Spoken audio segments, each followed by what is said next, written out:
Pejgamberi sallallahu alaihi wasallam ka thënë, njihu me Allahun kur je mirë.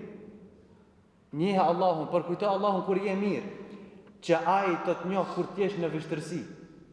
Pse? Se nëse ke frikë Allahun, kujdesesh nga veprat e këqija, i nënshtrohesh urdhave të Allahut, e kujton Allahun në vështirësi, e kujton Allahun në lehtësime, në lumturi, në mërzia, në çdo moment të jetës tënde, Allahu nuk të haron asnjëherë. Nëse ti nuk e haron Allahun, Allahu nuk të haron asnjëherë. Dhe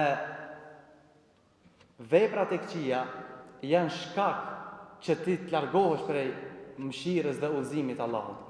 Dhe ai që nuk e haron Allahun asnjë moment, Allahu nuk e haron atë sikurse që nuk e haroi Yunusin alayhis salam.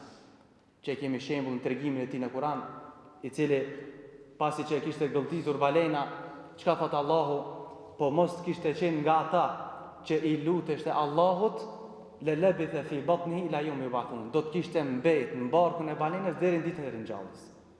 Po mos kishte qenë Yunusi alayhis salam nga ata të cilët e ka përkujtuar Allahun çdo moment të jetës tij, ka pas frikë Allahun çdo moment të jetës tij, ai do të kishte mbet në barkun e balenës deri në ditën e ringjalljes.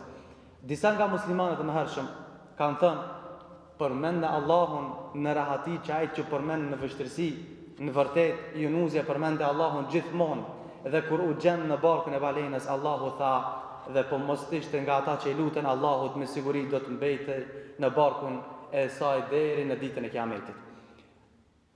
E kemi edhe shembull nga ana tjetër për Firaunin, zullumçarin më të madh në fashën e dheut. Ku në momentit e fundit të vdekjes, çka thot? Thot, besoj se s'ka Zot tjetër përveç atij që i besojnë Benu Israilt, dhe unë jam ndër muslimanët. Kjo është fjala e Firaunit. Çka i thot Allahu? Al-ana qad asayta qabla kunta min al-mufsidin. Atash po beson ndërkohë që më parë ishte shkatrues. Pra Firauni gjithë jetën e tij e kishte haruar Allahun. Nuk e përkujtonte asnjëherë Allahun, përkundrazi, ai ishte zullumçar saqë pretendonte edhe vetë që ishte Zot. Andaj momentet më të vështira të jetës tij, Allahu e haroi ato.